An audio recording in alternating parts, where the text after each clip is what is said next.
Hello and welcome to NewBlueFX Tips and Techniques. I'm Marcus Johnson with NewBlue. Today we're going to be taking a look at NewBlue's Film Effects collection.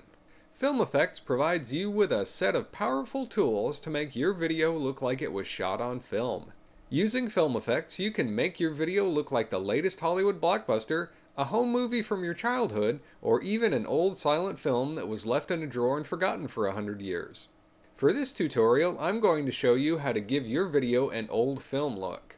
I'll be using some video that I shot at a World War II battle reenactment. Let's start by looking at the Film Express plugin. Film Express provides the easiest and fastest way to add an old film look to your video.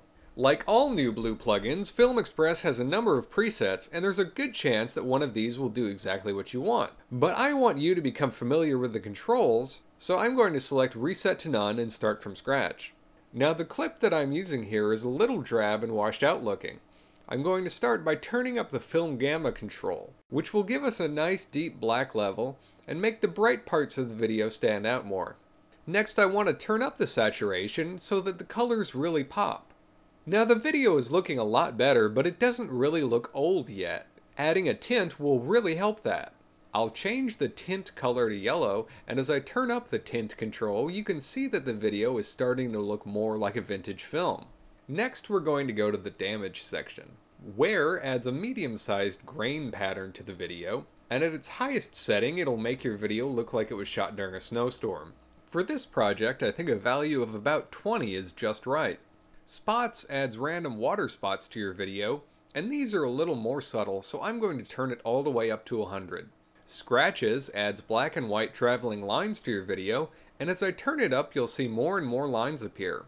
At a value of 100, you'll have constant thick lines running through your video, but I just want the occasional thin line, so I'll set scratches to about 15. Lastly, we'll go to the camera section.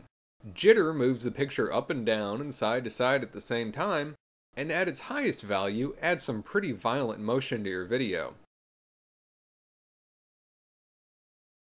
I think this is more effective at a lower level, so I'll set it to 1.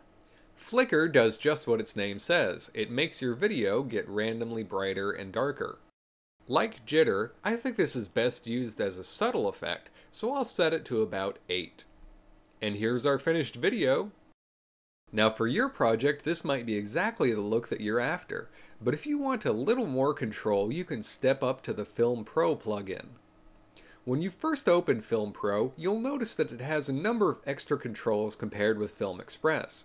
Now I've gone ahead and copied over several of the look settings that we used in Film Express, but you'll notice that we now also have brightness, contrast, and diffusion controls.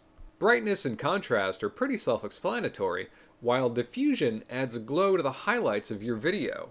You can create some interesting effects with diffusion, but for this example I'm going to leave it turned off. Under the damage section, wear and spots are still there, but you'll notice that we now have a selectable pattern control, and we have several different patterns to choose from. I'm going to use splotchy, and I'll turn up the wear control to make it just a little more visible. Scratches now has its own section, and we can choose whether we want black scratches or white scratches, and whether we want them to be thick or not. I'm just going to turn on the white scratches. Density controls the number of scratches on the video, but you'll notice as I turn it up that nothing is happening. Setting a higher depth value will give you more noticeable scratches, and I think a value of about 50 is just right. Now we can go back and lower the density control, and I'll set that to about 25. Lastly, we'll take a look at the camera section. There are now two separate jitter controls. Y jitter makes the video move up and down, and X jitter makes the video move side to side. I just want the video to move up and down a little bit, so I'll set Y jitter to 1.5. You'll also notice that we now have two separate flicker controls. In Film Pro, the flicker control sets how big the changes are between light and dark. If you set it all the way to 100, you'll see some very big changes in brightness. I think a setting of about 15 will work well for this video. Finally, flicker rate sets how frequently the image will flicker. Set it all the way to 100, and the image brightness will change on pretty much every frame. I don't want it to flicker that much, but I do want it to flicker regularly, so I'll set flicker rate to about 50. It took a little more time to set up than Film Express, but I'm really happy with the look that we were able to achieve with Film Pro. Now you've probably noticed that the Film Effects package includes 3 more plugins that we haven't talked about yet: Film Camera, Film Damage, and Film Look. You might ask yourself, if Film Express or Film Pro already have all the controls that I need, why should I use the individual effects? Well, one situation where the individual plugins come in handy is when you're trying to make an entire sequence look like an old film. Earlier this year, I put together a video of my family's summer vacation, and I decided that it would be fun to have an opening that looked like an old newsreel. I applied Film Look to each clip, and then I placed Film Damage and Film Camera on the whole sequence.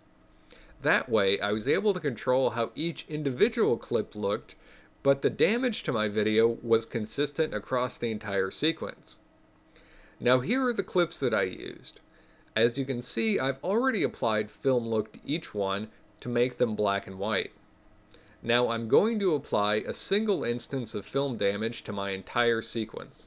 The procedure for this will vary depending on which editing software you're using.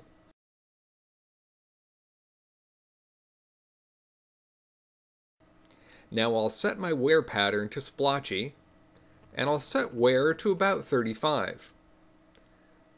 I'll set spots to 100 like in our previous examples. For this video I want several different kinds of scratches, so I'll turn on black, white, and thick. We'll set depth to 50 and density to about 20. I want to add some flicker and a little movement to the video, so I'll also add Film Camera to my sequence. I want just a little movement, so I'll set both Y and X jitter to 0.5, and I want a light constant flicker, so I'll set flicker to about 10 and flicker rate to about 65. And now it really does look like an old newsreel. To really help it look like an old film projection, I've also added a rounded border to my sequence with Vignette, which you can find in the Video Essentials 2 collection. Now that you know how to use Film Effects, why don't you try it out for yourself and take your video on a trip back in time? For more information about Film Effects, or to see more tips and techniques tutorials, just go to www.newbluefx.com. This is Marcus Johnson saying thanks for watching and learning about NewBlueFX.